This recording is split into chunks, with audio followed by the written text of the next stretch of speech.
Hello and welcome to the Long Range Endurance Platform Systems Engineering presentation. My name is Sean Tavanjan and I am the Systems Engineering Team Lead. The team consists of myself, Francisco Padilla, Carolina Rosales, Brianna Talamontes, and Summer Tirado. Our advisor is Mr. David Scholler and our client is the Aerospace Corporation with Dr. Allison Yarborough serving as their liaison. Here we have the agenda of our presentations, which contains all the topics we are going to be discussing today. The Long Range Endurance Platform has been divided into 4 subteams, each with their respective responsibilities. The Systems Engineering and Payload team is responsible for designing and analyzing the telemetry, tracking, and communication system, as well as developing a sensors payload suite capable of completing the missions set by the team for the platform. Structures is responsible for the design and analysis of the UAV structure. Powertrain is responsible for the design and analysis of the UAV's powertrain, and Flight Team is responsible for the design and analysis of the propellers, wings, and to develop the flight characteristics of the system. Okay, so what is systems engineering? In short, systems engineering is asking you and your team, how can we accomplish this project's objective in the most efficient way possible? This includes reducing the amount of unnecessary work, catching potential problems early, and communicating effectively as a team so that everyone is working toward the same common goal. Systems engineering starts off at first by approaching a complex objective or project and decomposing it into smaller, more workable tasks. As you decompose the project, new problems will arise. What is the most efficient way to break down the tasks? How can we ensure the final pieces are compatible? Since when they are built, often in different areas, different times, and by different people, we must ensure they meet the objective of the project. This requires communicating the requirements, constraints, and objective all around. And as the project progresses, we need to ensure any potential problem that arises is dealt with effectively. And lastly, does the result meet the stakeholders' expectations? Are they satisfied with the outcome? First, we examine the stakeholder needs, which in this case is the Aerospace Corporation. In this stage is where we get the idea of what the result should look like and what it should do. Second, we begin diving into the design aspect. This is where we brainstorm ideas. How many rotors should the aircraft have? How fast are we aiming to design the UAV? It's important to conduct analysis to examine the pros and cons of each design and eliminate the weakest ones to determine a preliminary concept. Our project's final outlook is what was shown a couple slides ago. Once that's determined, we move on to the performance requirements of the aircraft. We're designing this aircraft to handle what type of environment conditions. The structures team determined material and conducted analysis on the aircraft in the proposed environment. This mission will take place at the Port of Los Angeles at the beachfront. What if it's windy? What if there's fog? Based on these conditions, what safety values are we designing this aircraft based on the severity of the consequences? Essentially a risk rating assessment. Then we overlook the functionality of the aircraft. Obviously, the aircraft must maintain its build. The power must be stored and distributed appropriately among its components. We must ensure the aircraft is always able to communicate with the ground. Once we determined all these, we could begin the manufacturing of the aircraft as well as the integration and testing. Unfortunately, due to COVID, we were restricted with the physical access to begin the manufacturing until the very end of this year. But assuming we planned the front-end design process correctly, we would have mitigated the amount of problems that would have taken place without it. Mission requirements and mission profile requirements. General UAV requirements set up by the customer, the Aerospace Corporation, include that the UAV design must maintain physical parameters given by the client itself. The UAV must have the capacity to assess particle emissions from marine vessels and vehicles. The design must also maintain at least an 8-hour flight time. The design must also maintain a duty cycle of 60% sensing, 20% landing, 20% taking off. It must be utilized in other port-related missions, including infrastructure inspection, security, emergency services, and real-time data recovery and assessment is required. There are certain FAA regulations that need to be met in order to operate a UAV over 55 pounds. First, we must register the UAV. Next, there are certain waivers that we need to apply to. The Night Flying Waiver 107.29. Daylight operation is required if flying past sunset. Anti-collision lights that meet visibility for at least 3 statute miles is needed for filing waiver 107.29. Waiver 107.31, visual line of sight aircraft operations, is also very important if we lose sight of the aircraft. Waiver 107.33, use a visual observer without following all visual observer requirements. Waiver 107.35, operations of multiple small UAS. 107.145, operations over moving vehicles. Waiver 107.39, operations over people. And waiver 107.51, operating limitations for small unmanned aircrafts if needed to surpass speed of 100 miles per hour or fly above 400 feet. The mass budgets. So throughout the year, as mentioned earlier, problems did actually arise, specifically with the team's mass budgets. The initial proposed mass budgets per team changed throughout the year as we realized certain teams needed flexible mass budgets, while other teams not so much. For example, the powertrain needed a higher budget as they were dealing with heavier components such as the engine, the battery packs, and the fuel. The remaining 3 teams were forecasting much smaller weight expectations, so the budgets were rearranged as shown. System and Structures team with 20% of the overall weight each, Powertrain with half of the overall weight, while Flight only accounted for 10%. We are expecting an overall weight of about 100 pounds. We also forecasted the overall expected expenses for this project at nearly $19,000. This entire expense includes the sensors, the gimbal, and the payload for the systems team, the aircraft materials for the structures team, engine and battery for the power team, and the wings and propellers for the flight team. Fortunately, we did not receive a cost budget from the stakeholders, so the entire team was able to research freely without this constraint holding us back. The primary mission for this platform is the detection of particulate emissions from maritime vessels entering into the Port of Los Angeles and the Port of Long Beach. Through GPS data and government regulations, it was determined that all large maritime vessels are required to enter the 2 ports via the north, south, and east-west passages. With the location of the passages determined and the live location of the ships obtained from GPS data, the platform will be able to intercept any incoming vessels for pollution detection and security inspection purposes. The images in this slide show maritime density maps highlighting the north, south, and east-west passages, as well as up-to-date locations of all target vessels. Protocol for the Port of Los Angeles and the Port of Long Beach dictates that ships must wait in anchorage before entering the port to unload or load their cargo, essentially a parking lot for ships.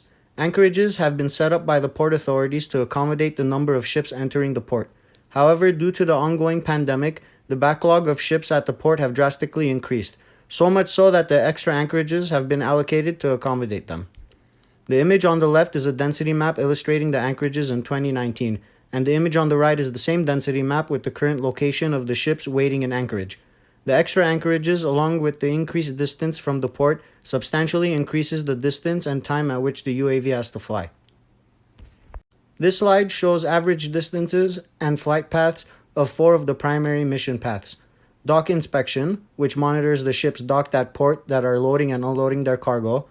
Passage monitoring, which involves the security and surveillance of the passage entrances, as well as intercepting any incoming vessel for monitoring. And anchorage inspection flight paths, which have been constructed for usual maritime traffic as well as extended missions for current backlog of ships due to the pandemic. The port mission table shows the average cruise times, hover times, average total flight time, and distance for the 4 primary missions. Cruise times were calculated using the flight team's efficiency analysis calculation of 25 nautical miles, and hover times were determined based on the time required to gather pollution and imaging data. A mission matrix was created to cross-reference the required components needed for each mission that the UAV can assist in. As shown in the table, there are a total of 5 possible mission scenarios. From the table, all missions would require an optical and thermal camera, while the remaining sensors and components would vary based on specific tasks of the UAV. In the feature, an additional column that includes the total price per payload will be included to help assess the initial cost of each mission. In some instances, it may be significantly cost-effective to only have the design operate, while in others, a combination of both human and UAV operation may result in a greater cost but greater efficiency. Our team began an emission analysis in order to assist the UAV in differentiating between the vessel exhaust it should be measuring and its own engine exhaust. To your left, you can see the composition of typical vessel exhausts, and it consists of nitrogen oxide, sulfur oxides, carbon dioxide, carbon monoxide, and additional hydrocarbons including gas, soot, and other particulates. Although carbon dioxide is not considered a violating gas for marine vessels in Southern California, there is a speed restriction of 12 knots for vessels within 20 miles of the coast, as excessive speed is considered a contributing factor for the excessive carbon dioxide that is produced by marine vessels. To your right, you can see a flow process and typical gas composition from a two-stroke diesel engine manufactured by MAN B&W Diesel. Generally, this engine is found in most modern commercial vessels. You can also see the composition of the exhaust gas in volume percentages and volumetric parts per million. In terms of volumetric parts per million, generally that can be converted to parts per million, which is what our chosen sensors will measure by multiplying by the corresponding density of the gas. Continuing with our emission analysis, our team also considered the composition of the UAV exhaust, assuming the design would utilize a Wankel rotary engine. Generally, for rotary engines, there is a higher NOx emission level compared to other UAV engines. There is also a low SOx emission level and a higher CO2 emission level. Its power consumption is about 22 kilowatts or 29.9 horsepower at 6,000 RPM, and it utilizes regular unleaded gasoline. Generally, unleaded gasoline contains less than 10 parts per million of SOx emissions and 30 parts per million of NOx emissions. Therefore, for future analysis of the emission factors and SOx factors, sulfur oxide in the UAV exhaust would not be as big of a concern as the higher nitrogen oxide levels because of the confusion that may cause in both of the exhausts. In order to accomplish the mission set by this team, a series of sensors were identified as crucial to the success of this platform. The 4 sensors that the team identified as being invaluable were an optical and thermal imaging camera, a LiDAR, light detecting and ranging sensor, a particulate emission detection sensor, and a CO2 emission detection sensor. The systems team's original proposal was to integrate all of the sensors into the top dome of the UAV. However, through further analysis, it was determined that designing a lower sensors bay to accommodate the sensors would be more beneficial in succeeding the missions. The 3-axis gimbal mounted on the bottom of the UAV platform is designed in order to give the sensors a clear line of sight regardless of the orientation of the UAV. For our camera, we decided to go with the FLIR Hadron for its unique capabilities of capturing HD and thermal imaging, as opposed to a majority of cameras on the market that specialize in only one. The camera is suitable for identifying objects in dim conditions, and its compact and lightweight design enables us to mount within the gimbal as needed. LiDAR S3 was chosen as the primary sensor for the aircraft. LiDAR is an acronym for Light Detection and Ranging. It is essentially a remote sensing method that utilizes lasers to measure elevation data, generating accurate 3D information regarding the Earth's surface at a very fast rate. Some key advantages of the LiDAR S3 is that it is best used for wide area mapping, providing a field of view of 120 degrees horizontally and vertically. Having a long range of 150 meters, the LiDAR system also has the strong capability to examine both natural and man-made environments in several weather conditions without sacrificing high accuracy and precision. The LiDAR S3 is very low in cost and also lightweight and compact in size. There are several ways to collect LiDAR data. In this project, we will be focusing on airborne LiDAR data. airborne LiDAR data system contains 4 components, beginning with the LiDAR unit, which scans the large geographical area from side to side. The GPS, which tracks the altitude and location of the aircrafts and is vital to attaining accurate elevation data. The IMU, which tracks the orientation, allowing high accuracy of the position of the pulse. This is important as the laser pulses are emitted from the scanner in various angles. The computer then gathers the elevation data as the LiDAR unit scans the surfaces, providing accurate 3D images of the Earth's surface. How it works. LiDAR emits laser pulses and measures the time it takes from the moment the pulse leaves the scanner, reflects off a detected object, whether it be the ground, trees, or a building, and returns back to the scanner. To determine the distance, the LiDAR system records the time it takes for the pulse to travel to an object and return back to the sensor, timesing this by the speed of light and dividing by 2, since the pulse traveled to the object and back. We can then calculate the distance between the top of the object and the aircraft. Determining the ground elevation is also very important. We find this by subtracting the altitude by the distance, which we know how to find with the equation above. Sensors, particulate and CO2. What does a particulate sensor encounter? Generally, there are 3 types of particulate sensors: infrared, beta attenuation, and laser scattering. In our instance, we chose laser scattering, as it utilizes laser diffraction to count the number of particles and determine their size. And how it works is a laser beam strikes a particle, and the beam's light is scattered. Then the sensor detects the intensity and angle of the beam after passing through the particulate-laden air, and then an algorithm determines how many particles were in the sample and their size. For a CO2 sensor, there are also 3 types of sensors, including an NDIR, or non-dispersive infrared sensor, electrochemical, and metal oxide semiconductor. In our instance, we chose the non-dispersive infrared because it utilizes specific wavelengths of light to measure the amount of CO2 in the air.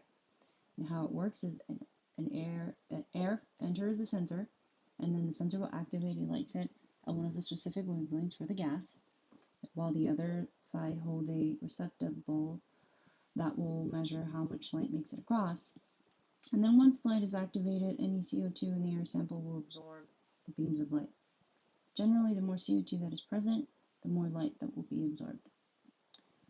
Our focus on choosing the laser scattering and the NDIR sensors include the actual size of the sensors, their accuracy to 1,000 parts per million, as that is how the NOx and SOx emission violations are defined, and also the ability to quantify the number of particles in the sample, because in terms of violation fines, the larger the number of particles are in the sample of gases, the larger the fine will be for the violating vessels. Shown below are our top 3 contenders for the particulate sensor choices that our team made. First sensor depicted is the Aeroqual S500, sensor only, which is illustrated with the black arrow up top. Second choice was the Prana Air PM 2.5 sensor, and choice 3 was the X-Tech VP 300 particulate counter, sensor only, also illustrated with the black arrow. Choice 1 and 3 are part of a handheld device, and the Aeroqual S500 sensor also required that we utilize their specific software in order to count and review the data. Although it is designed for real-time surveying of common outdoor air pollutants, and many Fortune 500 companies utilize both the software and the equipment for their outdoor air pollutant measurements. It also had an interchangeable sensor head So you could use one monitoring system for over 5 pollutants. And then the sensor heads utilize active fan sampling, which increased the measurement accuracy. According to many reviews, this type of sensor was actually one of the most accurate sensors on the market for outdoor air pollutant measurements. The second choice here utilizes laser-based scattering principle with advanced algorithms. It's also fully calibrated digital output for particulate number and mass concentration values, and it has a 10-year expected life with continuous operation of 24 hours a day. And then the third choice options include 6 particulate size channels, so it can measure anything between 50 parts per million to 200 parts per million. It could store up to 5,000 records, including data, time, counts, and it is intended for tasks involving traffic-related emissions. Important factors that led us to choosing the sensor included the size and its ability to accurately count the number of parts per million in the sample, and therefore our choice was the Prana PM 2.5 sensor.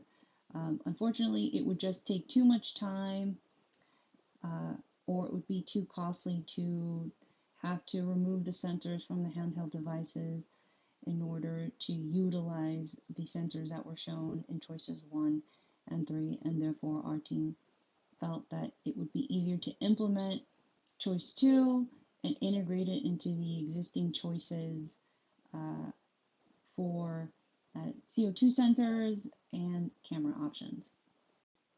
Shown below are top 2 contenders for the CO2 sensor that will be implemented into our UAV design.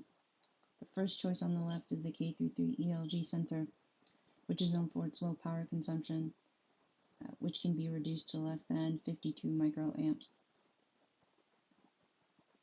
It is also maintenance free and has a sensor life of over 10 years. Second choice is a Keeley Senva outside air CO2 sensor, which is known for its auto calibration feature, internal heat for reliable outdoor operation, and a 15+ year life expectancy on the actual CO2 sensor itself. It's important to note that this sensor also has a digital display that can be seen in the picture. Important factors that influence our decision include the size of the actual sensor, the cost, and its ability to easily be implemented into the existing payload bay, and also the ability to work well with other existing payload components.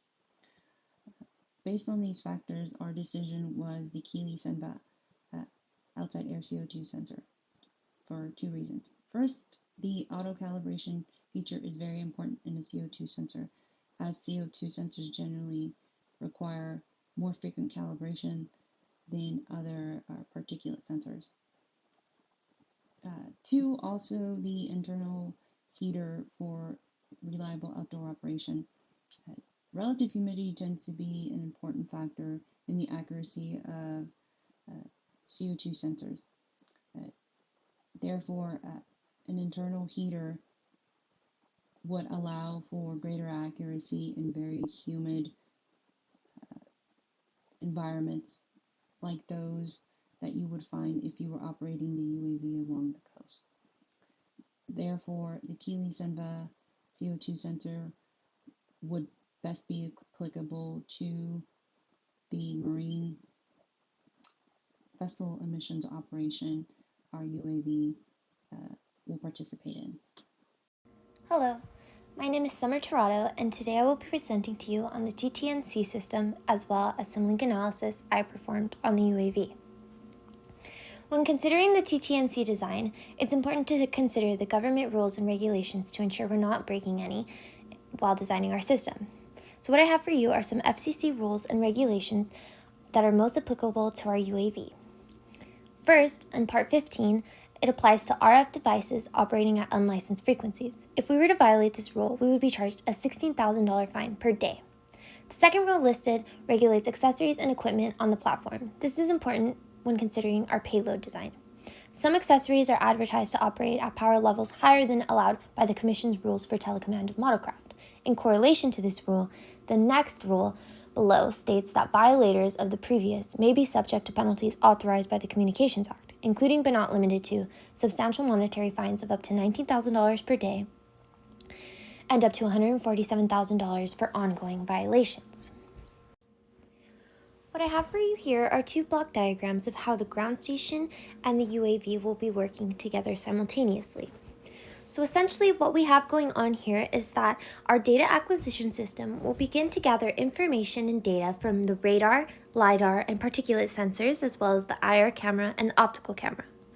From there, the data will be fed into the flight controller CPU. That data will then be sent through the transmitter, through the antenna, received from the receiver antenna of the ground station into the receiver, into the ground station computer.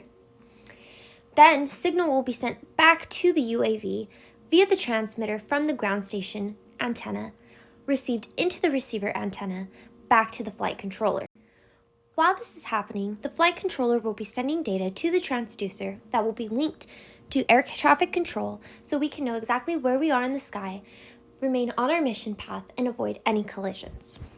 On the next slide, I have the transreceiver principal model of the UAV, as well as the transreceiver principal model of the ground station. As you can see in the flowchart of the transmitter and receiver, our system begins by receiving the telemetry signal. Next, the signal undergoes pulse code modulation. PCM coding digitally represents the sampled analog signals from the sensors. They're sampled at regular intervals and quantized to the nearest value. Then the signal will go through encryption as a safety precaution. We want to ensure that only authorized personnel can view our data and information being gathered. Specifically, we will be using AES encryption. Next is channel coding. This process will detect and correct any bit errors found in the system. We then have signal multiplexing.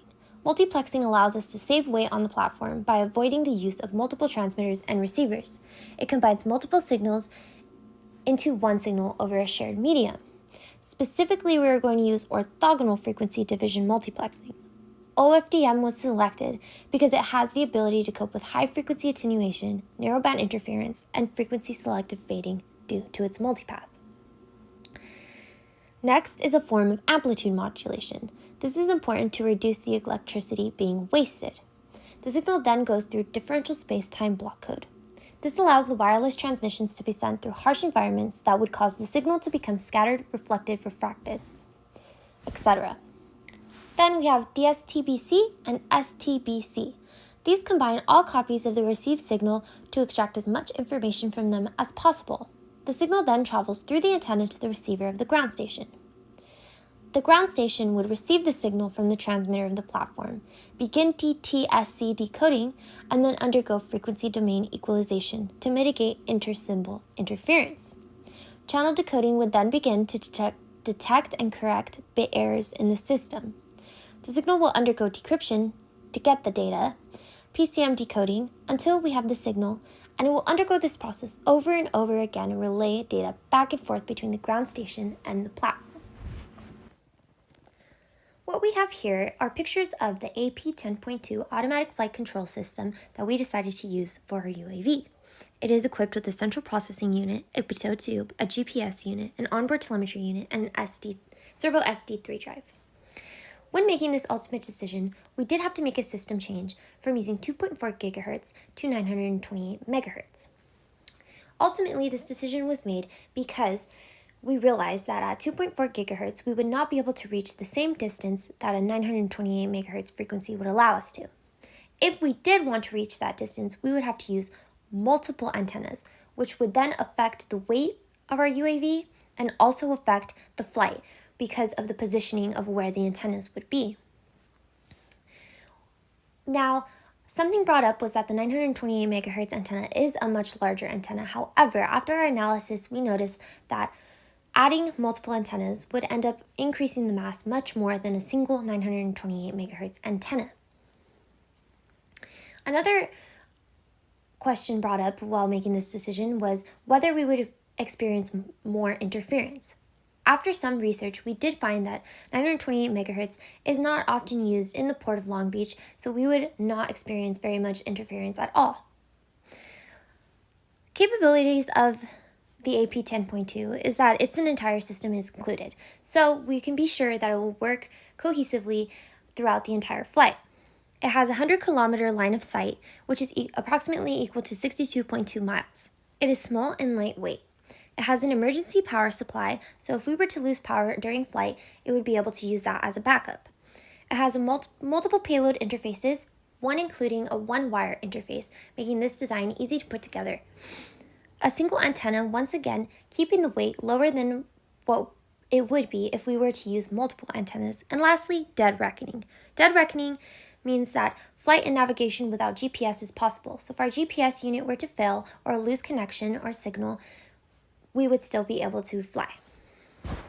Here I have for you some link analysis. What is link analysis? The definition of link analysis provided is the analysis of power gains and losses that our system experiences while our signal travels from the transmitter to the receiver. Why is this important? Well, this allows us to know how much connectivity we have at different distances by measuring the S&R ratios.